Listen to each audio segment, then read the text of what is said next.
अगर आपको किसी भी चीज में एक्सपर्ट बनना है तो सबसे जरूरी है प्रैक्टिस। आज ये प्रैक्टिस शब्द बहुत इंपॉर्टेंट होने वाला है आज के सेशन में, क्योंकि हमारे साथ राहुल सर हमारे क्वांट्स के एक्सपर्ट हैं, जो कि आपको क्वांटिटेटिव एप्टीट्यूड क्वांट्स के बारे में पूरी स्ट्रैटेजी, बहुत सारे बैंकिंग और रेगुलेटरी एग्जाम के बारे में बताने वाले हैं। So I welcome you all to today's episode of Charcha, जहां पर हम क्वांट्स की बात करने वाले हैं। चर्चा एक एपिसोड है जहां पर मैं हर बुधवार को रात को 10 बजे आप सभी के साथ जुड़ती हूं, जहां पर हर अलग अलग टीचर के साथ मैं इस तरीके की कॉन्वर्जेशंस करती हूं, ताकि आपको हर एक सब्जेक्ट का अलग से एक स्ट्रैटेजी वाला वीडियो दे सकूं। तो शुरू करते हैं आज का सेशन। सबसे पहले sir a very warm welcome, आपका स्वागत है। तो मेरा एक पर्सनल क्वेश्चन मुझे आपसे पूछना है कि ये क्वांटिटेटिव एप्टीट्यूड और मैथमेटिक्स सेम ही होता है क्या? मैम देखिए, सेम ही हम कंसिडर करेंगे। बेसिकली बच्चे क्या करते हैं, जैसे 10th लेवल तक जो पढ़ते हैं तो उनके उसमें उनको प्रूफ वगैरह करने पड़ते हैं बेसिकली, ठीक है। और अभी जो कॉम्पिटिटिव एग्जामिनेशन है उसके अंदर उन्हें क्या करना पड़ता है कि ऑब्जेक्टिव क्वेश्चंस होते हैं मेनली, राइट। तो क्वांटिटेटिव एप्टीट्यूड वाला पार्ट हम उसमें लेके चलते हैं। ओके। तो ये मैंने देखा है बहुत बार कि बच्चे ऐसे पूछते रहते हैं कि क्वांट क्या है, तो अगर ये बोल दो कि बेटा मैथ्स पढ़ना है तो अच्छा मैथ्स है, अच्छा फिर ठीक है। अच्छा तो सर लेट्स से मेरे को 10th लेवल तक का मैथ्स ठीक ठाक आता है और मैंने कोई भी एग्जाम नहीं दिया है, ना कोई बैंकिंग ना कोई रेगुलेटरी, और 10वीं तक का मैथ्स ठीक ठाक आता है, तो क्या मुझे करना चाहिए किसी भी बैंकिंग और रेगुलेटरी एग्जाम की तैयारी? मैम अगर 10th लेवल तक का अगर बच्चों का जैसे क्वांट अगर बेहतर है, मैथ्स अगर बेहतर है, तो वो किसी भी कॉम्पिटिटिव एग्जामिनेशन की प्रिपरेशन कर सकते हैं। अगर जैसे बैंकिंग और रेगुलेटरी बॉडीज के एग्जामिनेशन की अगर बात कर ले, क्योंकि उसी लेवल तक का जो क्वांट है वो इनको आता है मेनली, लेकिन यहाँ पर जो उन क्वेश्चंस को करने के तरीके रहते हैं, ट्रेंड रहते हैं, वो चेंज हो जाते हैं बेसिकली। क्योंकि यहाँ पर जो एग्जामिनेशंस होते हैं उनमें क्या रहता है, टाइमर सेट होते हैं बेसिकली कि भाई आपको हर सेक्शन के लिए इतना ही टाइम मिलेगा और उस टाइम ड्यूरेशन में आपको क्वेश्चंस को सॉल्व करना पड़ता है। तो यहाँ पर मतलब कम टाइम के अंदर आपको मैक्सिमम क्वेश्चन सॉल्व करने पड़ते हैं। तो अगर जिन बच्चों का 10th लेवल तक का मैथ्स अच्छा खासा स्ट्रांग है तो वो जरूर से इसमें अपेयर कर सकते हैं और जल्दी सीख भी सकते हैं फिर वो।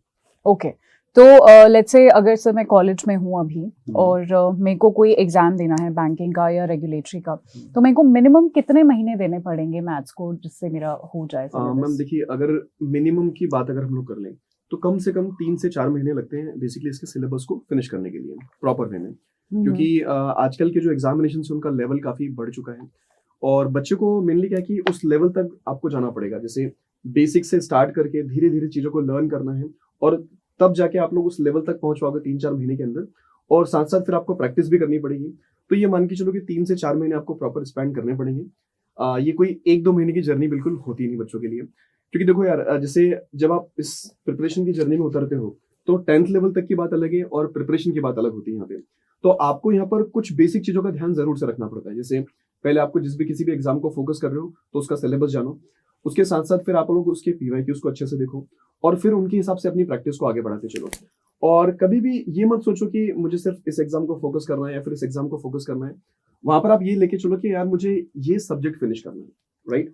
और ये सब्जेक्ट मुझे फिनिश करना है। जैसे अगर क्वांट की ही बात कर ले, मैथमेटिक्स की अगर बात हम लोग कर ले, तो बैंकिंग में जितने भी टॉपिक्स आते हैं, जैसे सिलेबस कहा है मैम कि सिलेबस और पीवाईक्यू देख के बच्चे ये जान लेते हैं कि कौन कौन से टॉपिक्स हमारे लिए इंपॉर्टेंट है और बस उन पर वो काम करना शुरू अगर कर दें, राइट, तो फिर वो आराम से प्रिपरेशन कर सकते हैं 3 से 4 महीने के अंदर। जी, तो क्योंकि आपने पीवाईक्यू की बात करी, सर ये पीवाईक्यू क्या होते हैं और कहाँ से मिलेंगे? बिल्कुल, देखो मैम, जैसे पीवाईक्यूज है, काफी सारे बच्चे नए होंगे, तो बच्चे ये होते हैं previous year question paper, previous year के क्वेश्चन पेपर होते हैं मेनली।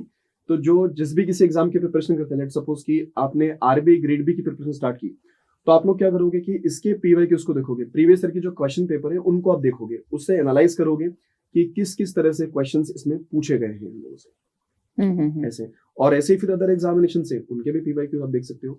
और अगर अवेलेबिलिटी की अगर बात कर लें तो हम ही लोगों का जो अड्डा 24/7 का एप्लीकेशन है, वहां पर आपको पीवाईक्यूज मिल जाएंगे, वेबसाइट पर आपको पीवाईक्यूज मिल जाएंगे, वो भी free of cost. Okay, that's wonderful sir. So basically अगर आपको 10th लेवल तक का मैथ्स आता है तो सफिशिएंट है, इट जस्ट आपको अलग तरीका अपनाना होगा, टेक्निक अलग तरीके से ये वाले हमें जो कॉम्पिटिटिव एग्जाम के क्वेश्चंस है वो सॉल्व करने होते हैं। एंड अगेन उसके लिए आपको लगेगी प्रैक्टिस, जैसा कि सर ने बोला 3 से 4 महीने का एक नॉर्मल प्रैक्टिस अगर आपने कंसिस्टेंटली कर लिया तो आपका डेफिनेटली कोई भी बैंकिंग एग्जाम निकल सकता है। अब बात करते हैं कि ये जो प्रैक्टिस है ये कहाँ से करनी है, यानी सोर्सेज। तो सर सोर्सेज बेसिकली 2 पार्ट्स में मैं डिवाइड करूंगी। एक तो अगर आप कोई बुक सजेस्ट कर सकते हैं जहां से बच्चे फॉर्मूलाज देख लें, चीजें सीख लें, एंड देन फिर क्वेश्चन पेपर बेसिकली मॉक्स लगाने के लिए क्या सोर्सेज होंगे? मैम देखिए, जैसे अगर जो बच्चा एकदम फ्रेशर है पहले तो देखो जो बच्चे फ्रेशर से, तो उनको यार बहुत ज्यादा मतलब किसी भी तरह से, जैसे होता है ना कि पेड कोर्स मुझे लेना है, तो उस तक जाने की जरूरत नहीं है। पहले आपको अपने बेसिक्स, अपने फाउंडेशन को स्ट्रॉन्ग करना है, और उसके लिए मतलब कई सारी यूट्यूब वीडियोस हैं, हमारे यूट्यूब चैनल पर भी कई सारे वीडियोस बने हुए हैं हम लोगों के, उनको आप देख सकते हो, उनके थ्रू चीजों को सीख सकते हो पहले, राइट। पहले चीजों को सीखो अच्छे से, और सीखने के बाद में उनको आपको इम्प्लीमेंट करना है बेसिकली। आप जैसे मान के चलो कि आपने बेसिक्स में सिंप्लीफिकेशन वगैरह सीखा, अब उसको आपको करना है कि मुझे प्रैक्टिस चाहिए कि प्रैक्टिस क्वेश्चंस कहाँ से करूँ।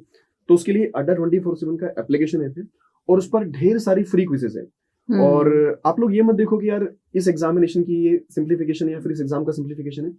आपको शुरुआत में बस सिंप्लीफिकेशन से मतलब है, चाहे वो किसी भी एग्जामिनेशन का हो, राइट। और वहां से आपको क्या करनी है, प्रैक्टिस करनी है, और आपको क्विजेस काफी सारी मिल जाएगी। जैसे इस मंथ की क्विज हो गई, या फिर इसके पिछले मंथ की क्विज हो गई, लास्ट ईयर की क्विजेस हो गई आपके पास में। तो वो फ्री की क्विज कभी खत्म नहीं होती दोस्तों, तो ढेर सारी क्विजेस है, वहां से आप लोग फ्री कंटेंट के साथ प्रैक्टिस कर सकते हो। और अगर जैसे बच्चे बोलते हैं कि सर कोई बुक वगैरह, तो एक बात तो ये ध्यान रखो कि बहुत सारी बुक इकट्ठी करने से कोई मतलब नहीं बनता है। आप बहुत सारे पीडीएफ नोट्स वगैरह इकट्ठे ना करें, लिमिटेड सोर्स रखना बेसिकली, है ना। तो जैसे शुरुआती दौर में अगर बात कर ले, तो अड्डा 24/7 पर जो एस क्वांट की बुक है वो भी आप प्रेफर कर सकते हो। उसके अंदर भी काफी अच्छा मटेरियल आपके पास अवेलेबल हो जाएगा। और उसके साथ साथ ही अगर बात कर ले, तो अड्डा 24/7 का जो एप्लीकेशन है वहां से आप लोग प्रैक्टिस कर लें। तो सर ये एस क्वांट क्या आरबीआई ग्रेड बी के लिए ठीक है प्रैक्टिस के लिए? नहीं मैम, ये शुरुआती दौर में बच्चे इसके लिए कंफर्टेबल रहेंगे कि वो अपना थोड़ा रिदम बनाए क्वांट के लिए। क्योंकि जैसे आरबीआई ग्रेड बी का जो लेवल है वो one of the biggest examination, toughest भी बोल सकते हैं, बैंकिंग सेक्टर का सबसे बड़ा एग्जामिनेशन है। और उसके लिए आपको प्रिपरेशन एक अच्छे लेवल की चाहिए होती है। जैसे बैंकिंग के जो अदर मेंस के एग्जामिनेशन होते हैं, जैसे एसबीआई पीओ मेंस हो गया या फिर आईबीपीएस पीओ मेंस हो गया, तो उनका जो लेवल होता है वही होता है आरबीआई ग्रेड बी का लेवल। तो बच्चों को वहां तक जाने के लिए थोड़ी और मेहनत करने की जरूरत पड़ती है जी। और सर अगर मैं एक ही बार वो 3-4 महीने मैंने लगा दिए, तो उस 3-4 महीने की प्रिपरेशन से क्या मैं मल्टीपल एग्जाम्स टारगेट कर सकती हूँ? लेट्स से मेरे को आरबीआई भी देना है, मुझे नाबार्ड भी देना है, मेरे को पीओ भी देना है, मेरे को एसओ वाले एग्जाम्स भी देने हैं, तो क्या मल्टीपल एग्जाम एक ही प्रिपरेशन से हो सकता है? बिल्कुल मैम, जैसे हमने स्टार्टिंग में कहा था कि आप एग्जाम फोकस ना रखें। जैसे आप या तो जैसे सब्जेक्ट हो गया, तो आपने क्वांट को अगर स्ट्रॉन्ग कर लिया, तो अगर वो आपका स्ट्रॉन्ग है, तो जैसे जो भी एग्जामिनेशन होते हैं हम लोग के, उसमें 3-4 सब्जेक्ट्स कॉमन होते हैं अपने, जैसे रीजनिंग हो गया, क्वांट हो गया, इंग्लिश हो गया और जनरल अवेयरनेस वगैरह। बिल्कुल। तो अगर वो बच्चे इन 3-4 सब्जेक्ट पर अच्छे से फोकस रहेंगे, राइट, तो जितने भी एग्जामिनेशन हैं और उनमें ये सब चीजें जो आ रही है आपके पास, तो उनको अच्छे से क्रैक कर सकते हैं। और अगर क्वांट की अगर बात कर ले, तो अगर आपने उसको बेसिक से एक नेक्स्ट लेवल तक प्रिपेयर कर लिया, तो फिर जितने भी एग्जामिनेशन आएंगे आप लोग के, जैसे आरबीआई की प्रिपरेशन अगर करोगे, तो नाबार्ड, सेबी, आईएफएससी, आईआरडीए, चाहे वो एसबीआई पीओ का मेंस हो या फिर प्री है, आईबीपीएस पीओ का प्री है या फिर मेंस आपका, इन सभी एग्जाम को आप आराम से दे सकते हो। ओके, सो प्रिपरेशन कर ली सर, उसके बाद मेरे को मॉक्स कैसे लगाने चाहिए? मतलब वुड यू सजेस्ट कि इसमें चैप्टर वाइज मॉक्स ज्यादा बेनिफिशियल रहते हैं, या फिर एक बार पूरा सिलेबस में कर लूं, उसके बाद फिर मिक्स्ड या फुल लेंथ मॉक्स लगाऊं, व्हिच इज बेटर? मैम देखिए, सबसे पहले तो बच्चों को ये करना चाहिए कि जैसे पूरा सिलेबस खत्म करने का तो वेट नहीं करें कि मेरा पूरा सिलेबस खत्म होगा और उसके बाद में शुरू करूंगा। एक छोटा सा मतलब सीक्वेंस होता है बेसिकली, कि जैसे आपने जो भी टॉपिक फिनिश किया है, उसके फिर आप लोग क्या करो कि उस पर क्विज लगाओ। सबसे पहले वो क्विज पर काम करें, क्योंकि डायरेक्टली जब आप मॉक टेस्ट पे जंप करते हैं ना, तो बहुत बार ना डीमोटिवेट हो जाते हैं, क्योंकि मॉक टेस्ट के अंदर तो मैम हर किसी टॉपिक से क्वेश्चंस होते हैं, और जब क्वेश्चंस नहीं बनेंगे आप लोगों से, तो आप डीमोटिवेट हो जाओगे, लगा कि मुझसे क्वेश्चन बन ही रहे अभी फिलहाल में। तो पहले आपको काम करना चाहिए किस पर? क्विजेस के साथ। तो क्विज पर काम करें अच्छे से, फिर आप लोग सेक्शनल मॉक पर काम करें, राइट। हर एक सब्जेक्ट वाइज, टॉपिक वाइज आपको सेक्शनल मॉक्स मिलेंगे काफी सारे, उन पर काम करें। और जब आपके वहां पर हाथ स्ट्रॉन्ग होने लगेगा, धीरे धीरे आपको लगेगा कि यार मुझसे क्वेश्चंस बन रहे हैं, ठीक है, उसके बाद में फिर को एक टाइम पीरियड के बाद में आपको जंप करना है मॉक टेस्ट के ऊपर।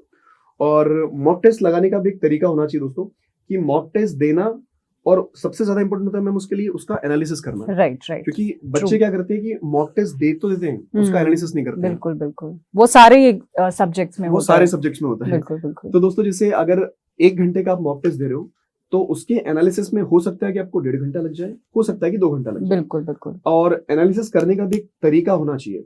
ऐसा नहीं कि भाई हमने मॉक टेस्ट लगाया और जो क्वेश्चन हमसे नहीं बने, तो ज्यादातर बच्चे क्या करेंगे कि जो क्वेश्चंस नहीं बने हैं उनको देख लेंगे कि इसका सॉल्यूशन कैसे होगा, वो उनके हिसाब से उनका एनालिसिस हो गया। लेकिन दोस्तों अगर प्रॉपर वे में आपको एनालिसिस करना है मॉक टेस्ट का, तो आप ये देखो कि उस मॉक टेस्ट में मैंने कितने क्वेश्चंस किए हैं। ठीक है, अब जो क्वेश्चंस आपने किए हैं, क्या उन क्वेश्चंस में वाकई में इतना टाइम लगना चाहिए था, या फिर आपने जो उसमें अप्रोच फॉलो करी है, क्या वही अप्रोच उसमें काम आएगी, क्या किसी और अप्रोच से इसको बना सकते थे? तो ऐसे डिफरेंट तरीके होते हैं जिसके थ्रू आपको मॉक टेस्ट को एनालिसिस करना पड़ेगा। और मॉक टेस्ट को एनालिसिस करने के बाद में जो भी आप गलतियां कर रहे हो उसको थोड़ा इंप्रूव करते चलो साथ साथ, और फिर धीरे धीरे करके आपके मॉक टेस्ट में यार नंबर ऑटोमेटिकली इंप्रूव होंगे। और हाँ, कभी कभी ऐसा भी होगा कि किसी मॉक टेस्ट में ज्यादा नंबर आ गए, हो सकता है कि अगले वाले में कम हो जाए, फिर उसके अगले वाले में ज्यादा हो गए, फिर कम हो जाए। तो ये चीजें चलती रहती है ना। वो डिपेंड करता है कि मॉक टेस्ट डिफिकल्ट है या फिर थोड़ा इजी है। तो आई थिंक यहाँ पर आप टाइमिंग का थोड़ा सा फोकस करना चाह रहे हो कि मतलब कोई क्वेश्चन को सॉल्व करते टाइम हमें कम टाइम लेना है, कि किस तरीके से हम उसको सॉल्व करें कि उसमें कम टाइम में वो हम सॉल्व कर ले। तो सर उसके लिए क्या कुछ ट्रिक्स वगैरह भी एक बच्चा सीख सकता है, एंड इफ यस तो क्या आप कुछ आपका कोई सेशन या कुछ आता है जहां से बच्चा ट्रिक सीख सकता है जिससे जल्दी अटेम्प्ट हो सके? तो मैम देखिए, इसके लिए तो सबसे पहले दोस्तों ये बात समझो कि कई सारे बच्चे जैसे मैम जो ट्रिक्स पर काम करते हैं जी, तो क्योंकि जैसे आरबी ग्रेड बी का जो लेवल होता है या फिर एसबीआईपीयू मींस का जो लेवल होता है, इन एग्जामिनेशंस में ट्रिक्स काम नहीं आती आजकल। आपकी अप्रोचेस को बेहतर करना पड़ रहा है ना? तो आप लोग अपने कॉन्सेप्चुअल अंडरस्टैंडिंग को बेहतर रखो, अपनी अप्रोचेस को बेहतर करो, क्योंकि देखो किसी भी क्वेश्चंस को बनाने का तरीका जो है वो एक नहीं होता है ना? उसमें कई सारे तरीके हो सकते हैं। जैसे एक क्वेश्चन को आप अगर अर्थमेटिक वाले पार्ट पर हम लोग चले तो परसेंटेज मेथड से बना सकते हो, आप उसमें रेशो मेथड का यूज कर सकते हो, आप उसमें एलिमिनेशन मेथड लगा सकते हो, आप उसमें डेविएशन मेथड लगा सकते हो। तो तरह तरह के जो है अप्रोचेस होती है, तरीके होते हैं जिसके थ्रू आप लोग क्वेश्चंस को सॉल्व कर सकते हो मेनली। ठीक है, तो वही चीजें हैं जो आपको मॉक टेस्ट के दौरान देखने की आपने कौन सा मेथड उसमें अप्लाई किया है, और अगर आपने कुछ चीजें नहीं सीखी है तो उनको सीखना चाहिए। दोस्तों इसी चैनल पर हमने जैसे क्वांटोलॉजी करके में एक सीरीज थी हमारी, तो उसमें काफी सारी चीजें हमने करा रखी है आप लोगों को बच्चे, तो वो देख सकते हो। और अभी रिसेंट में भी हमने नई सीरीज स्टार्ट करी है क्वांट सिंप्लीफाइड करके, तो आप लोग उसमें भी ज्वाइन कर सकते हो। ओके, सो सर की 2 सीरीज है, quantology and quant simplified, right? अडर 24/7 रेगुलेटरी बॉडीज पर। तो सर वो खत्म हो गई है या अभी वो लाइव? अभी जस्ट रिसेंटली स्टार्ट हुई है। अच्छा, वो क्वांटोलॉजी खत्म हो चुका है, सिंप्लीफाइड अभी शुरू हो। कितने बजे आता है सर वो? आता है शाम को 7 बजे डेली। शाम को 7 बजे सेशन आता है। तो यूट्यूब पर है, फ्री में है, आपकी अच्छी सी प्रैक्टिस हो जाएगी। सो वो आप जो है जरूर देखिएगा। अच्छा, मुझे ये नहीं पता था कि क्वांट में जो चीजें होती हैं, मतलब बेसिकली जीए में भी वही सारी चीजें होती है। जैसे आपने बोला आपने कॉन्सेप्ट बिल्डिंग पर ध्यान दो, है ना, अपना बेसिकली फाउंडेशन को स्ट्रॉन्ग करो, अपनी कॉन्सेप्ट क्लैरिटी पर ध्यान दो। तो मुझे ऐसा लगता था कि शायद थोड़ा अलग अप्रोच होता होगा, बट ये तो जीए से ही काफी ज्यादा सिमिलर है। एंड अगर आप मॉक्स देते हो तो मॉक्स को एनालाइज करना है, और एनालाइज कैसे करना है वो सर ने बहुत अच्छे से बताया है। जीए में भी ऐसे ही करना होता है कि जो आपने किया है, बेसिकली जो भी क्वेश्चन आपने अटेम्प्ट किया है, जो भी आपका, इनफैक्ट मैं तो ये बोलती हूँ कि अगर आपके 5 ऑप्शन होते हैं तो बाकी के बच्चे जो गलत 4 ऑप्शन होते हैं उनको भी देखना चाहिए कि वो क्यों गलत है, उसमें क्या है। तो वैसे भी हमें एनालाइज करना चाहिए। एंड वेरी इंपॉर्टेंट कि अगर 1 घंटा लगेगा ना आपका एग्जाम देने में या मॉक देने में, हो सकता है 2 घंटे उसको एनालाइज करने में लग जाए, बट वो वर्थ इट होता है। बहुत सारे बच्चों को लगता है कि अरे ऐसे तो मैं पूरा दिन में सिर्फ एक मॉक ही दे पाऊंगा, बट आई थिंक सर वो वर्थ इट होता है। उससे मैम काफी ज्यादा सीखने को मिलता है। बिल्कुल क्योंकि बच्चों को कई बार ना हमें मैम अपनी गलतियां पता नहीं चलती है। जी, हम लोग कई बार गलतियां करते रहते हमें लगता है यार मैं तो सही कर रहा हूँ, और अगर सामने वाला आपको बताएगा भी ना कि यार आप ये गलती कर रहे हो, तो हम पता चले उसी को डांट देंगे कि नहीं आप गलत बता रहे हो, मैं तो सही कर रहा हूँ। तो कई बार हमें खुद की गलतियां देखने में ना बच्चे टाइम लग जाता है, तो बेशक वो एनालिसिस के थ्रू ही पता चलेगा आप लोगों को, और उससे कहीं ना कहीं आपको खुद भी एनालाइज करिएगा कि जब आप एनालिसिस करना शुरू करोगे ना तो कई सारी गलतियां आपको समझ में आएगी आपकी, और उन गलतियों पर जब काम करना शुरू करोगे तो धीरे धीरे करके आपको उसमें इंप्रूवमेंट दिखना शुरू हो जाएगा। तो बेशक कम मॉक्स अटेम्प्ट कर सकता है बच्चा, कोई बट दिक्कत उसको नहीं। एनालाइज करे Analyze इज करना मोर जरूरी है। इम्पोर्टेंट कि मे बी मैं 20 सेट्स ऑफ एमसीक्यू की जगह में भी मैं 10 सेट्स ऑफ एमसीक्यू प्रैक्टिस कर लूं, दैट इज फाइन, बट उसको एनालाइज अच्छे से करना है, वो ज्यादा इंपॉर्टेंट है। और ओके, जैसे मैम यही चीज क्वांट के अंदर भी होती है कि कई सारे बच्चे सोचते हैं कि सर सिलेबस खत्म कर दीजिए, तो मैम कई सारे बच्चे ये नहीं सोचते, वो सोचते बस सिलेबस खत्म हो जाए पूरा। जी जी जी। तो दोस्तों एक बात हमेशा ध्यान रखो कि अगर फ्रेशर हो, बिगिनर हो, तो कभी भी जल्दबाजी मत करो यार, है ना। सिलेबस खत्म करना, देखो टॉपिक्स कुछ ही टॉपिक्स होते हैं, उनको खत्म मुश्किल से 1 महीने के अंदर भी खत्म किया जा सकता है, तो वो सिर्फ होता है कि सिलेबस खत्म कर दिया, राइट। बिल्कुल। लेकिन ऐसा नहीं होना चाहिए कि भाई क्लास के अंदर अगर टॉपिक खत्म हो गया तो वो बस हो गया खत्म, वो आपको भी आना चाहिए। कोई भी अगर सिलेबस कोई भी चैप्टर अगर फिनिश कर रहे हो तो उसको इस हद तक कंप्लीट कर लो कि अगर उस टॉपिक का, उस चैप्टर का कोई क्वेश्चन अगर आपके पास आता है नया, और अगर वो बना पा रहे हो आप लोग, तो वो वाकई में आपका खत्म हुआ है। अदरवाइज तो क्या होगा कि गिनती के 25-30 क्वेश्चन आपने कर लिए, और अगर वही क्वेश्चन आपसे बन रहे हैं, कोई नया क्वेश्चन फ्रेम कर दिया और वो नहीं बनेगा आपसे, तो फिर आपका एग्जाम नहीं निकलने वाला दोस्तों इस तरह से। जी क्योंकि कई सारे लोग मैम बच्चों को चीजें रटा देते हैं, क्योंकि उनको टाइम हो जाता है एक तरह से, है ना। मतलब वो सालों से पढ़ाते आ रहे हैं चीजों को, तो उनको 4-5-6 साल से वो क्वेश्चन रटे होते हैं मैम कई बार, तो उनको तो लगता है कि बस आंसर ये हो गया। लेकिन बच्चा वो चीज को समझ नहीं पाता है, उसको लगता है कि सर ने तो बड़ी जल्दी बना दिया है, लेकिन उसको ये नहीं पता कि वो सर वही क्वेश्चन को पिछले 5 साल से पढ़ा रहे हैं। तो अगर जहां पर आपको न्यूनेस ना मिले, नई चीजें ना मिले, ठीक है, तो पहले तो वो भी ध्यान रखो कि जहां से भी आप स्टडी करते हो, तो सबसे पहले तो चीजों को एक्सप्लोर कर लो अच्छे से, खूब एनालिसिस कर लो अच्छे से कि कौन हमें सही से पढ़ा पा रहा है और कौन ट्रेंड के हिसाब से चल रहा है, राइट। जो एग्जामिनेशन का ट्रेंड चल रहा है उसके हिसाब से जो पढ़ा रहे हैं, उनके साथ अपनी स्टडी को कंटिन्यू करते चलना आपको। तो सर यहाँ पर मैं एक एडवाइस मैं देना चाहूंगी कि जहां से आप पढ़ते हैं, जैसे लेट्स से सोर्स ए से आप पढ़ रहे हैं, तो मॉक्स आप सोर्स ए का भी लगाइए और किसी ऑल्टरनेट सोर्स का भी लगाइए, सोर्स बी किसी और इंस्टीट्यूट का, किसी और गूगल पे आप नॉर्मल सर्च कर सकते हो। तो क्वेश्चंस आप मल्टीपल जगहों से क्वेश्चंस प्रैक्टिस करो, और ये जीए में भी एप्लीकेबल है, ये मैथ्स में भी एप्लीकेबल है, ये हर एग्जाम हर सब्जेक्ट में एप्लीकेबल है कि मॉक्स आपको अलग अलग जगह से लगाने चाहिए। आपको एक बेटर क्लैरिटी मिलती है कि आपने एक्चुअली आप प्रिपेयर्ड हैं या नहीं। So okay sir, next question है कि आप कुछ इंपॉर्टेंट चैप्टर्स बता दीजिए, अगर ऐसा होता है तो कि कुछ इंपॉर्टेंट चैप्टर्स। इंपॉर्टेंट चैप्टर्स के पहले हम छोटी सी बात एक सोर्स को लेकर करेंगे। हाँ जी। कि देखो दोस्तों, जैसे हमने कहा कि सोर्स बहुत इंपॉर्टेंट होता है, और वाकई में मैम सोर्स जो है बहुत ज्यादा इंपॉर्टेंट होता है, क्योंकि हर साल गलत सोर्स के सिलेक्शन की वजह से बच्चों का सिलेक्शन भी रुक जाता है। ट्रू। क्योंकि कई बार क्या होता है, हमने बहुत ज्यादा हवा हवाई वाली चीजें देखी होती है और उन्हीं पर ट्रस्ट करके बस उनके साथ लगे होते हैं, लेकिन ऐसा दोस्तों नहीं होता है। पहले आप लोग अच्छे से देखो कि वो सोर्स मतलब वाकई में सही है या फिर नहीं है, रिलायबल है या फिर नहीं है, हमें सिलेक्शन दिलवा भी पाएगा या फिर नहीं पाएगा, तो उसकी अच्छे से छानबीन करो और उसके बाद में कोई सिलेक्शन करना है सोर्स का, और उसके साथ फिर अपनी प्रिपरेशन को आगे बढ़ाते चलना है। अब जैसे मैम ने कहा कि भाई इंपॉर्टेंट चैप्टर्स, सो देखो दोस्तों, इंपॉर्टेंट चैप्टर्स की अगर हम लोग बात कर लें तो यार, एक तो स्पीड मैथ्स, जिसमें मतलब कई सारी चीजें होती है, जिसमें कैलकुलेशन टेक्निक्स आपको सीखना पड़ती है ना। उसके साथ साथ अगर हम बात करें जैसे नंबर सिस्टम की, नंबर सीरीज की, क्वाड्रेटिक इक्वेशंस की, तो ये बेसिक चीजें हैं। तो ये तो हर एग्जाम में मिलेगी आपको, चाहे वो आरबीआई ग्रेड बी का एग्जामिनेशन हो या फिर वो आईबीपीएस क्लर्क का एग्जामिनेशन हो, सारे एग्जामिनेशन में आपको मिलने वाले हैं। उसके साथ साथ दोस्तों 2 टॉपिक्स ऐसे हैं जो आप मतलब अर्थमेटिक के लिए अगर जो बोलेंगे कि सबसे पहला होता है आपका परसेंटेज, उसके अलावा होता है रेशो और फ्रैक्शन परसेंटेज का कन्वर्जन। अगर ये चीजें आपको करनी है ना, मतलब ये चीजें अगर आपने कर ली एक तरह से, तो अर्थमेटिक काफी ज्यादा स्ट्रांग हो जाएगा आपका। बाकी जो चैप्टर्स होंगे उनकी अंडरस्टैंडिंग काफी अच्छी हो जाएगी आप लोगों की, बस थोड़े थोड़े कॉन्सेप्ट लर्न करके आप उनके क्वेश्चंस को काफी बेहतर तरीके से बना पाओगे। और साथ साथ ही अगर ये वाला पार्ट आपका स्ट्रांग हो गया, जैसे स्पीड मैथ्स वाला पार्ट और ये कुछ टॉपिक्स, तो आपका डीआई में भी काफी ज्यादा हेल्प आपको मिलेगी, तो वो भी आप लोग बेसिकली बना पाओगे। ओके एक और चीज सर मैं यहाँ पर ऐड करना चाहती हूँ, please tell me if I am correct, कि आप पीवाईक्यू की यहाँ पर हेल्प ले सकते हो कि पीवाईक्यू में जिस भी एग्जाम को आप टारगेट कर रहे हो, कि तो जहां से जिन चैप्टर से मैक्सिमम नंबर ऑफ क्वेश्चंस पूछे जा रहे हैं, तो आप उन चैप्टर्स को ज्यादा टारगेट करो, है ना, क्योंकि वहीं से क्वेश्चंस फिर आते भी हैं। जहां से लेट्स से एक क्वेश्चन पूछा जा रहा है मुश्किल से, उन चैप्टर्स को आप सेकेंडरी रख सकते हो कि ठीक है, इसको बहुत ज्यादा टाइम मुझे नहीं देना है। अगेन ये जो तरीका है ये हर एक सब्जेक्ट में एप्लीकेबल होता है।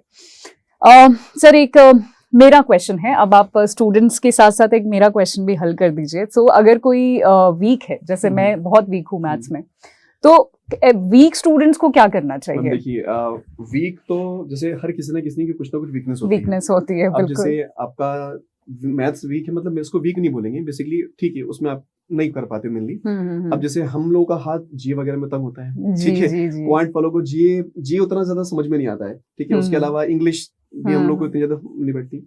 तो हर बच्चे की एक म्यूचुअल अंडरस्टैंडिंग होती है, लेकिन बच्चों को इतना समझना चाहिए कि यार उसको सिर्फ एग्जाम निकालना है, राइट। तो एग्जाम निकालने के लिए, और देखो कोई भी बच्चा, आप लोगों ने 10th तो पास किया है ना, 10th लेवल तक तो पास किया ही किया आप लोगों ने। तो बच्चे अगर टाइम देते हो ना किसी चीज के लिए आप लोग, तो ऐसा नहीं कि आपको रिजल्ट नहीं मिलेंगे। मैम दिक्कत बच्चों की ये रहती है कि वो चीज को शुरू तो करेंगे जोश के साथ में, लेकिन उसको कंसिस्टेंट नहीं रख पाएंगे वो लोग। थोड़े टाइम तक शुरू किया, शुरू में दोस्तों ने बोल दिया कि भाई प्रिपरेशन कर लो, लग गए साथ साथ, लेकिन अगर आप कंसिस्टेंट होकर काम नहीं करोगे तो रिजल्ट नहीं मिलेंगे यार। स्टार्ट बेसिक से करो, अच्छे सिंपल लेवल के क्वेश्चन को सॉल्व करो, है ना। जो मतलब एकदम बिगनर है उनके लिए, वीक तो नहीं, एकदम बिगनर बच्चे, तो सबसे पहले आप लोग थोड़ा कैलकुलेशन पर काम करो। जब आपको कैलकुलेशन करना आ जाए चीजों को, मतलब जोड़ना, घटाना, मल्टीप्लिकेशन करना, ये सब चीजें आपको अच्छे से आ गई, उसके अलावा फिर धीरे धीरे करके अर्थमेटिक पर जंप करो और एकदम सिंपल लेवल के क्वेश्चन सॉल्व करो, सिंपल लेवल के। और उसके बाद में धीरे धीरे करके अपने आपको कंसिस्टेंट होके आगे बढ़ाते चलोगे तो दिक्कत नहीं आएगी। ये एग्जाम भी आप ही के जैसे बच्चे निकालते हैं, बस एक बार ठानना पड़ता है कि यार मुझे एग्जाम को निकालना है, एग्जाम को फोड़ना है, और एक कोई ना कोई मोटिवेशन होना जरूरी है मैम उनके लिए। बिल्कुल। और यार देखो, मोटिवेशन अगर हो ना तो दो ही चीजें होती हैं, एक तो आपकी फैमिली कंडीशन और एक हमारे पेरेंट्स, राइट। उन दोनों के अलावा आपको दूसरा कोई मोटिवेट नहीं कर सकता, ना तो हम लोग कर पाएंगे उतना ज्यादा, ना कोई दूसरा मोटिवेशन वीडियो भी आप लोग देख लोगे तो वो सब नहीं कर पाएगा। एक फैमिली टेम्परेरी कंडीशन होता है वो, फिर उसके बाद खत्म हो जाता है। और दूसरी होती है आपकी पेरेंट्स, बस। ओके, तो सर अगर सारी चीज को पूरे इस कॉन्वर्सेशन को आप 3-4 पॉइंट्स में समराइज करना चाहेंगे कि फ्रेशर से लेके प्रो तक का जो हमारा सफर है, अगर मुझे वो तय करना है, बेसिकली फ्रेशर से लेके एग्जाम निकालने तक का, तो मेरे को स्टेप बाय स्टेप क्या करना चाहिए? देखिए, सबसे पहले तो अगर कोई भी फ्रेशर बच्चा है तो उसका टारगेट फिक्स होना चाहिए कि यार मुझे बैंकिंग के एग्जाम निकालने हैं या फिर एसएससी वगैरह के। ये टारगेट फिक्स हो गया, मुझे बैंक के एग्जाम निकालने हैं। उसके बाद में बस अपना सिलेबस देख लो कि कौन कौन से सिलेबस में सब्जेक्ट कौन कौन से हमारे पास में, उसके पीवाईक्यूज को अच्छे से देख लो, है ना। ये 3 चीजें आपके पास होगी। उसके अलावा जो चौथी चीज होती है दोस्तों, कि मुझे प्रिपरेशन कहाँ से करनी है। शुरुआत में फ्री सोर्सेज से प्रिपरेशन करो, उसके बाद में आपको लग रहा है कि यार मुझे फ्री से, मतलब क्योंकि भटकना ज्यादा होता है, तो कोई भी एक ऐसा सोर्स पकड़ो, ठीक है, जिसके मतलब पेड कोर्स मेनली। तो पेड कोर्स के साथ जो बच्चे फ्रेशर है उनको कोई ना कोई पेड कोर्स लेना चाहिए, उसके साथ में अपनी प्रिपरेशन को आगे बढ़ाना चाहिए, लेकिन कंसिस्टेंसी के साथ में, ठीक है। ब्रेक डाउन नहीं करना है, क्योंकि हो सकता है कि यार 6 महीने में प्रिपरेशन करो, ना निकले एग्जाम, 1 साल हो जाए ना निकले एग्जामिनेशन, लेकिन थोड़ा कंसिस्टेंट होकर काम करते चलना, आपको रिजल्ट जरूर से मिलेंगे। ओके, सो आई थिंक ये था आज की चर्चा के बारे में, एंड आई थिंक क्वांट के बारे में आपको प्रीटी मच सारा आइडिया हो गया है, डिफरेंट एग्जाम्स के बारे में, मल्टीपल एग्जाम्स आप एक ही तैयारी में कैसे टारगेट कर सकते हो, कैसे एक फ्रेशर को स्टार्ट करना चाहिए, क्या सोर्सेज फॉलो करने चाहिए, सर की क्लासेस भी आप फॉलो कर सकते हो। हमारे यूट्यूब पे बहुत सारे सेशंस जो हैं सर लेते हैं, जहाँ से आप फ्री में प्रैक्टिस कर सकते हो। सर ने आपको फ्री में प्रैक्टिस मॉक पेपर्स आपको कहाँ से मिलेंगे वो सोर्स भी बता दिया है। I think everything sir has given you, has told you.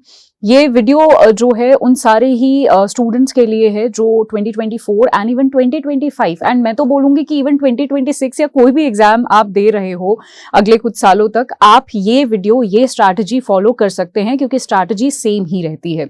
तो आज के लिए इतना ही था, आज की चर्चा में इतना ही था। नेक्स्ट में फिर से नेक्स्ट वेडनेसडे को मिलूंगी एक और सब्जेक्ट के साथ, जहां पर उसकी चर्चा, उसकी स्ट्रैटेजी हम करने वाले हैं। Thank you so much for today and thank you so much Rahul sir. Thank you ma'am.